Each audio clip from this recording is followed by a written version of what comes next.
जय हिंद। आज हम आपको बताते हैं भारत के अटॉर्नी जनरल के बारे में, जिसे हम क्या कहते हैं, महान न्यायवादी कहते हैं। हिंदी में क्या कहते हैं, महान न्यायवादी। आर्टिकल 76 में भारत के अटॉर्नी जनरल हैं महान न्यायवादी। किस में है, आर्टिकल 76 में महान न्यायवादी। इनकी योग्यता क्या हो सकती है, ये सुप्रीम कोर्ट के जज के बराबर इनकी योग्यता होती है। ये मतलब योग्य पर्सन होता है, मतलब सुप्रीम कोर्ट के जज के बराबर इनकी क्या होती है, योग्यता होती है। जो सुप्रीम कोर्ट के जज के बराबर योग्यता रखता है, राष्ट्रपति उसी को क्या करता है, महान न्यायवादी के पद पर क्या करता है, नियुक्त करता है। अटॉर्नी इसके पूरे काम को अकेले नहीं संभाल सकते हैं, तो उनके कार्रवाई में उनके साथ देने के लिए एक और होते हैं, कौन, सॉलिसिटर जनरल। सॉलिसिटर जनरल कितने होते हैं, एक होते हैं। तो अटॉर्नी जनरल को हेल्प कौन करता है, सॉलिसिटर जनरल। छोटे छोटे कामों पे क्या होता है, सॉलिसिटर जनरल, अटॉर्नी जनरल के बजाय सॉलिसिटर जनरल चला जाता है। और सॉलिसिटर जनरल इनके भी नीचे भी कोई रहते हैं, इनके भी हेल्प करने के लिए कोई नीचे रहता है, उनको क्या कहते हैं, additional solicitor general. Additional solicitor general इनकी संख्या कितनी होती है, 4 होती है। तो अटॉर्नी जनरल की हेल्प करने वाले कौन होते हैं, सॉलिसिटर जनरल।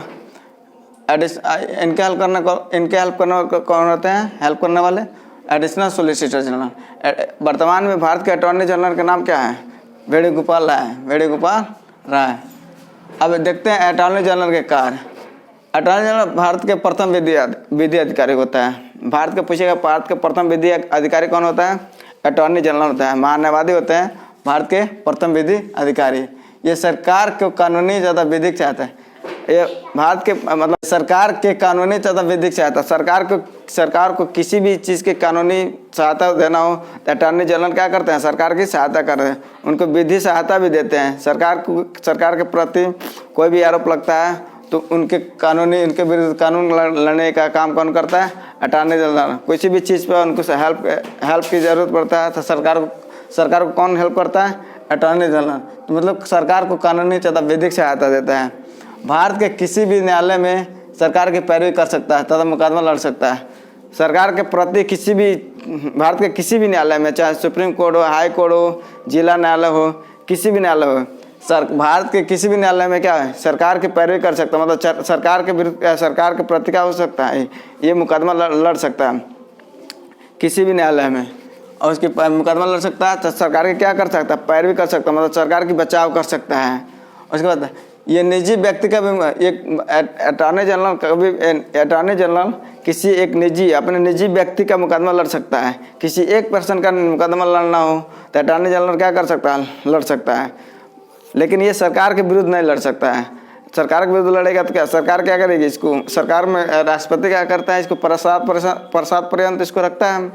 अगर सरकार के विरुद्ध अटॉर्नी जनरल अगर मुकदमा लड़ता है तो राष्ट्रपति क्या करेगा, इसको धीरे से हटा देगा। तो क्या करता है, इसलिए क्या होता है, सरकार के विरुद्ध क्या करता है, मुकदमा नहीं लड़ सकता है। ये कभी भी निजी व्यक्ति के रूप में मुकदमा लड़ सकता है, बट सरकार के विरुद्ध मुकदमा नहीं लड़ सकता है। अगर किसी भी निजी व्यक्ति के प्रति मुकदमा लड़ता है तो इसको वेतन क्या होता है, नहीं मिलती है, इसको वेतन नहीं मिलती है, बट उसको किंतु सारे भत्ते मिलते हैं, इसको सारे भत्ते मिलते हैं, लेकिन इसको क्या वेतन नहीं मिलता है। और किसी भी निजी व्यक्ति का मुकदमा नहीं लड़ता तो इसको वेतन मिलता है भारत के राष्ट्रपति के प्रसाद पर्यंत के रूप में। भारत के राष्ट्रपति जितना इनको वेतन दे दे उतना ही वेतन मिलता है। इनका वेतन का निर्धारित नहीं होता है, इनका वेतन निर्धारित नहीं होता है, और इनके भत्ते होते सब मिलते हैं। सांसद का सदस्य न होकर भी किसी भी सदन में बैठ सकता है।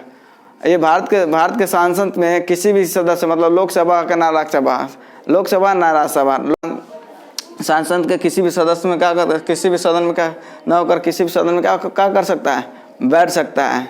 सांसद के किसी भी सदन में बैठ सकता है, इसका सदस्य न हो, किसी भी सदन का सदस्य न होकर भी बैठ सकता है, सदन में बैठ सकता है। आर्टिकल 88 के अनुसार सांसद की कार्रवाई में भाग ले सकता है, किंतु मतदान नहीं कर सकता। आर्टिकल 88 अनुच्छेद 88 में लिखा गया, अनुच्छेद 88 के अनुसार सांसद के किसी भी कार्रवाई में भाग ले सकता है, लोकसभा चाहे राज्यसभा किसके कार्रवाई में भाग ले सकता है। बट अगर मतदान की स्थिति आ जाती है कि लोकसभा राज्यसभा में अगर मतदान की स्थिति, किसी भी बिल पे निर्णायक मत देना हो, मतदान की स्थिति आ जाती है तो क्या कर सकता है, महान न्यायवादी मतदान नहीं कर सकता है। बस उसके प्रति आलोचना बोल सकता है, उसके प्रति बात कर सकता है, उसके प्रति बोल सकता है, बट क्या वो मतदान नहीं दे सकता है, क्योंकि वो सांसद का सदस्य नहीं होता है। मतदान वही कर सकता है जो संसद का सदस्य होता है। अटॉर्नी जनरल की नियुक्ति कौन करता है? राष्ट्रपति। ये राष्ट्रपति के प्रसाद पर्यंत के रूप में क्या होता है? नियुक्त होते हैं। इसका कोई कार्यकाल नहीं होता है इनका कोई, जब चाहे राष्ट्रपति क्या कर सकते हैं, इनको हटा सकते हैं, जब चाहे तब किसी और को रख सकते हैं। ये राष्ट्रपति के प्रसाद पर्यंत के रूप में रहते हैं। और अगर इनको हटना भी हो, इनको अगर अपने जगह काम नहीं करना हो, मतलब अपने काम से उब गए हों, तो ये अब राष्ट्रपति को क्या कर सकते हैं? अपने त्याग पत्र राष्ट्रपति को क्या कर सकते हैं? दे सकते हैं। मीन्स इनकी नियुक्ति भी राष्ट्रपति कर सकता है। अब जो अपने त्याग पत्र भी देंगे तो राष्ट्रपति को दे देंगे। इनका कार्यकाल राष्ट्रपति के प्रसाद पर बताए हैं। अभी इनका बताएं, इनका कार्यकाल क्या होता है? राष्ट्रपति के प्रसाद पर्यंत के अनुसार होता है। मतलब इनका क्या कार्यकाल निर्धारित फिक्स नहीं होता है कि कितने साल का होता है। इनका कार्यकाल राष्ट्रपति के प्रसाद पर्यंत होता है। ये पूर्वकालीन नहीं होते हैं। भारत के अटॉर्नी जनरल पूर्वकालीन नहीं होते हैं। अब देखिए इसमें बताते हैं, रिमार्क ये है, अनुच्छेद 165 आर्टिकल 165 के अनुसार एडवोकेट जनरल, जिसको हिंदी में क्या कहते हैं? महाधिवक्ता करता है। हिंदी में क्या कहते हैं? महाधिवक्ता, जो राज्य के अंतर होता है। जो अटॉर्नी जनरल महान्यायवादी होते हैं, जो आर्टिकल 76 के अनुसार होते हैं, जो आर्टिकल 76 के अनुसार होते हैं, वो केंद्र के अंदर होता है। जो अटॉर्नी जनरल का काम होता है, सब का सब एडवोकेट जनरल का भी काम होता है, बशर्ते ये केंद्र के प्रति उत्तरदायी होता है। और जो एडवोकेट जनरल होता है, राज्य के प्रति उत्तरदायी होता है। केंद्र में जो भी सरकार के जो भी कोई कानून विधि सहायता सब कुछ करना रहता है, तो कौन करता है? ये अटॉर्नी जनरल करता है। वैसे ही राज्य में भी कोई ना कोई बिल फंसता है, किसी न किसी के प्रति कोई ना कोई बिल में विवाद होता है, तो उसको सुलझाने के लिए कौन आता है? उसको सुलझाने के लिए सरकार के प्रति कौन उत्तरदायी होता है? एडवोकेट जनरल होता है। राज्य में कौन होता है? एडवोकेट जनरल होता है। जय हिंद।